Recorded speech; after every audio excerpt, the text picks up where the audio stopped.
What's up, you guys? Today we're going to talk about why you should not invest in single stocks.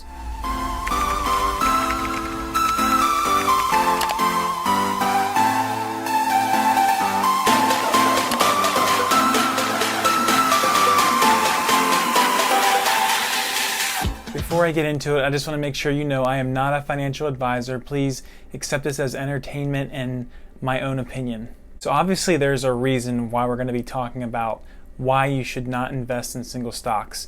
I like to keep track and follow the stock market, and more recently there was a stock out of China. It was a coffee stock. I love to drink coffee. They kind of compete with Starbucks. They're called Luckin Coffee, and the stock dropped more than 80% in the last 2 days. Up until about 2 days ago, you could have bought this stock for a little over $26 a share. But more recently, it's fallen below $6 a share. It's actually priced at $5.18 a share currently, but no one really knows where the bottom is. So I'm sure you're probably wondering, what did they do, or how could this have been? I'm going to share that right now. Actually, it was reported to the board of the company, and the board said that it was investigating allegations that a senior executive had fabricated transactions. And kind of going further with that, it said that there was fraud committed by inflating the number of items sold per day. And we're not just talking about a little number here. We're talking about a difference of $300 million that was fraudulently reported. It's a pretty big deal because Luckin Coffee, their revenue in the course of a year is about $850 million. So we're talking about $300 million of that being fabricated. It's very early on in the investigation, so it's kind of hard to tell how this is going to hurt the company moving forward, if they're going to be able to make it. Luckin Coffee has been in the news more recently just because they are a major competitor to Starbucks. They've been adding more stores and become a very popular brand. So that also kind of just adds to this whole story. I like to talk about how I like to invest in mutual funds, ETFs, and index funds. But I'm not opposed to single stocks if there's good value in certain companies.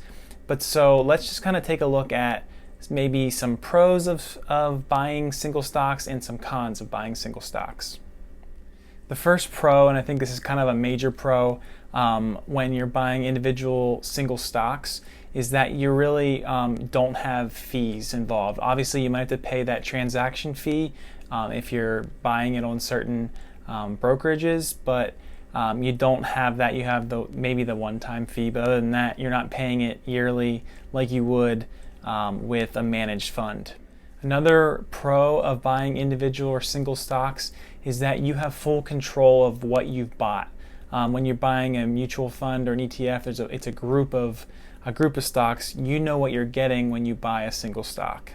And then lastly, some would say that you have more control over your taxes when you buy single stocks. And if you look at the cons of owning single stocks, the first thing that really stands out to me is just the diversification piece, where it's very hard to have a very diversified portfolio whenever you have to really yourself actually choose the different stocks to make up your portfolio, where an ETF or an index fund is already going to be diverse depending on what you choose. In order to really get diversification, you're going to need between 20 and 100 stocks, and even with that, you want to make sure that you're getting stocks that are in different sectors of the stock market. When you're someone like myself who doesn't always have a huge amount of funds to invest, it's harder to invest and have a diverse portfolio without near as much money. The whole diversification piece is really self-explanatory, but you're putting yourself at much more risk, especially when you look at a stock like we're looking at today. When you invest in single stocks, you're the portfolio manager, so that means you're going to take and use a lot of your time to watch the market and watch your single stocks. And really, I think another really important piece to owning single stocks is just the emotions that are involved with it. You might hear something about a company and you want to go all in with that company because you heard some good news, or you may have heard some bad news and you're anxious to sell right away when it might not be the right time to do that. So I hope this video gives you a brief understanding of the importance. If you are going to own single stocks, make sure that you really do your research and you're going to be responsible for the diversification of your portfolio. Things can really hit the fan if you're not careful when you're investing in single stocks. If you found value in this video, please hit that subscribe button below. Don't forget to like this video. That really helps me out. And remember, it's that simple.